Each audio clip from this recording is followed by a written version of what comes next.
Assalamualaikum warahmatullahi wabarakatuh.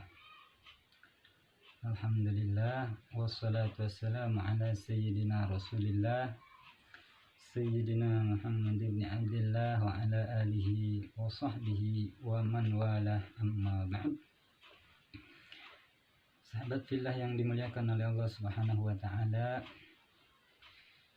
insyaallah pada video kali ini kita akan sedikit membahas mengenai hal-hal yang diharamkan ketika seseorang berhadas kecil.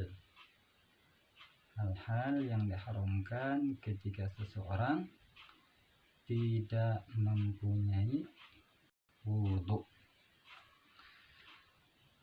Jadi saya ulangi, pada video kali ini akan dibahas mengenai hal-hal yang haram dilakukan ketika seseorang tidak mempunyai wudhu.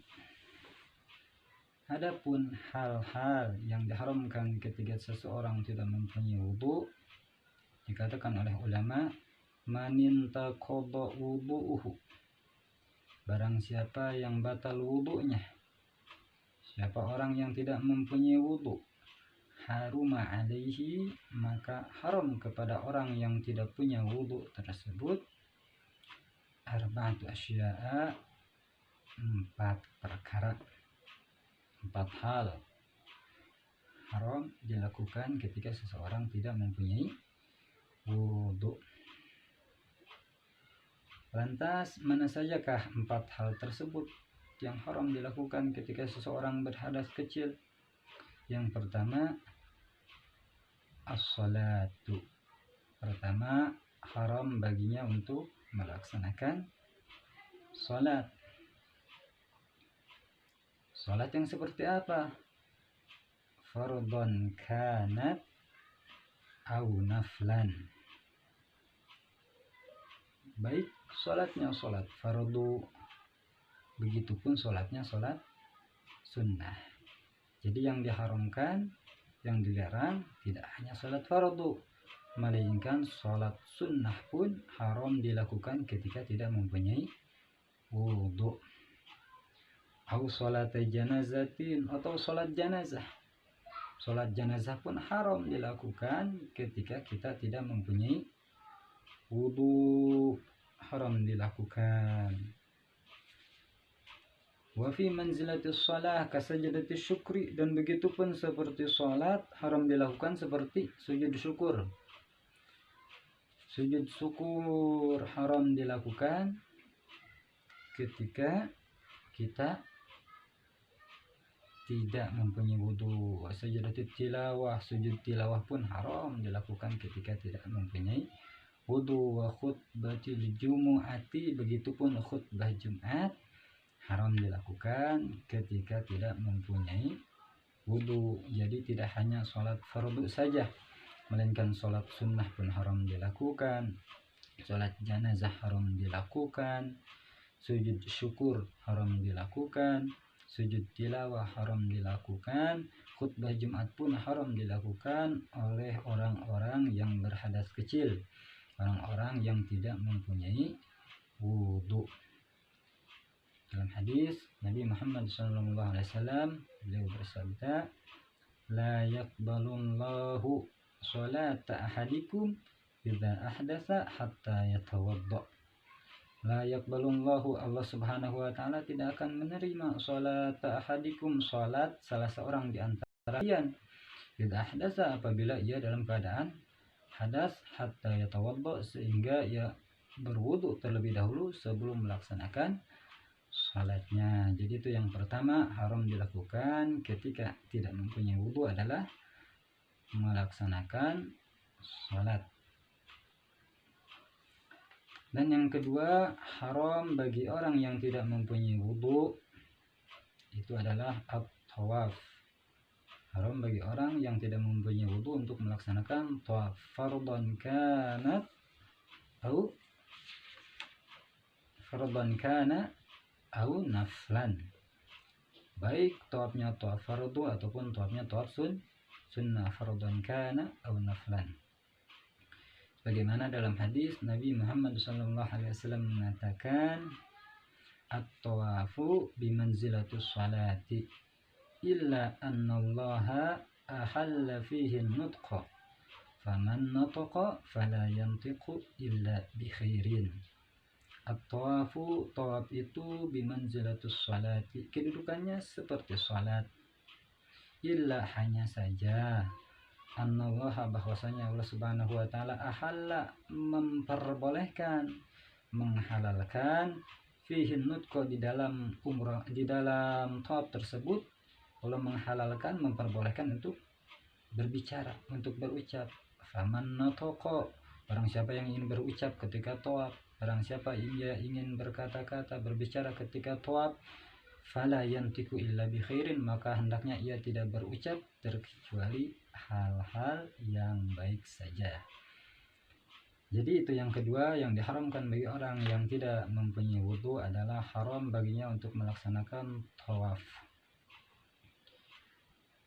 Sekarang yang ketiga haram bagi orang yang tidak mempunyai wudu adalah masul mushaf. Haram bagi orang yang tidak mempunyai wudu adalah masul mushaf. Kita tidak punya wudu, haram memegang, menyentuh Al-Quran, haram kita lakukan. Wa jildihi al-muttasili bih, begitupun dengan jilidnya Al-Quran. Covernya Al-Quran, jilidnya Al-Quran haram kita pegang ketika kita tidak mempunyai wudu. Jilid yang mana? Al-muttasil bih, jilid yang masih bersambung dengan Al-Quran. Jilid yang masih bersambung dengan Al-Quran haram kita pegang dalam keadaan tidak mempunyai wudu. Wa kadza, dan begitu juga al-munfasilil ladzi lam tanqati' nisbatuhu ilaihi. Begitu juga jilid yang sudah terpisah dengan Al-Qur'annya. Jilid yang sudah terpisah dengan Al-Qur'annya. Tapi lam tanqati' nisbatuhu ilaihi, tapi nisbahnya belum terputus.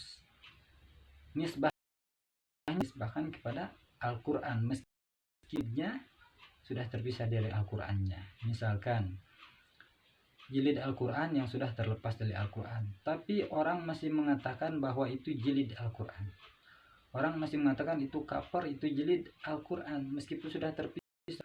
Maka ketika masih dinisbatkan kepada Al-Quran meskipun jilid tersebut sudah terpisah, maka tetap haram kita pegang dalam keadaan tidak mempunyai wudu. Karena jilid tersebut meskipun sudah terpisah dari Al-Qur'annya tetap dinisbahkan, orang pun masih mengatakan bahwa itu adalah jilid cover Al-Qur'an.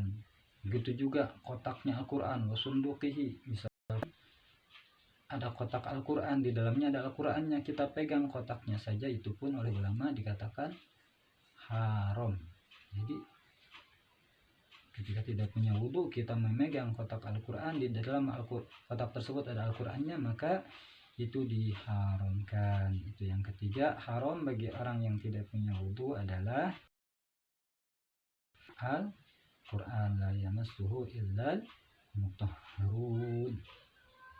Sekarang yang terakhir, yang keempat, haram bagi orang yang tidak mempunyai wudu adalah hamluhu, hamlul Quran. Haram bagi orang yang tidak punya wudu untuk membawa Al-Quran. Illa ma'amata'in, terkecuali membawa Al-Quran tersebut dalam keadaan tidak punya wudu disertakan dengan mata, dengan barang, dengan barang. Walau nahwa ibratin, meskipun barangnya kecil seperti jarum. Jadi tadi dikatakan bahwa ketika tidak punya wudu kan diharamkan membawa Al-Quran. Terkecuali ketika kita membawa Al-Quran tersebut dibarengi dengan barang yang lain, meskipun barangnya itu barang yang kecil seperti jarum. Sebagai contohnya, misalkan kita tidak punya wudu. Kita membawa satu tas, dan di dalam tas tersebut ada Al-Quran,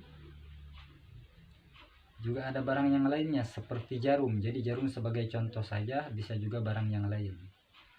Saya ulangi, kita misalkan tidak punya wudhu, kita membawa tas dan di dalam tas tersebut ada Al-Quran dan juga ada jarum misalkan.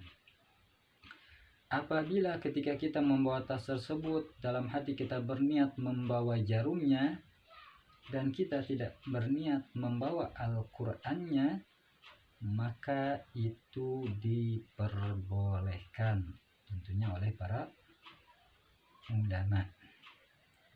Atau yang kedua, misalkan kita tidak punya wudhu, kita membawa tas dan di dalam tas tersebut seperti tadi ada Al-Quran dan juga ada barang yang lainnya seperti jarum contohnya.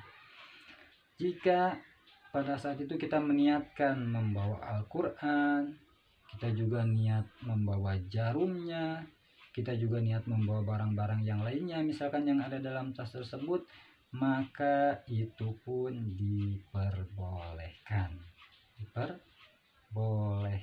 Jadi semua diniatkan, niat bawa Qur'annya iya, niat bawa jarumnya iya, misalkan niat bawa barang-barang yang lainnya juga iya, maka itu diperbolehkan. Wa idza atlaqa, dan apabila kita membawa tanpa meniatkan apapun. Masih contohnya, kita tidak punya wudhu, kita membawa tas, di dalam tas tersebut ada Al-Quran, ada jarum, atau misalkan dengan barang-barang yang lainnya. Ketika kita bawa, kita tidak meniatkan secara spesifik. Ketika kita bawa tas tersebut dalam keadaan tidak punya wudhu, kita tidak meniatkan membawa Al-Quran secara spesifik, kita tidak meniatkan membawa barang-barang secara spesifik, tapi asal bawa saja. Pokoknya bawa itu tas.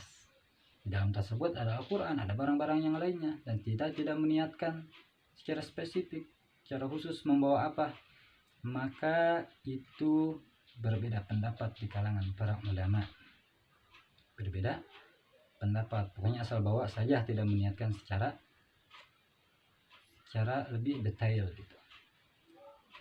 Maka pada saat itu ulama berbeda pendapat. Al-Imam Romli mengatakan yajuz, boleh, diperbolehkan, tidak diharamkan menurut Al-Imam Romli.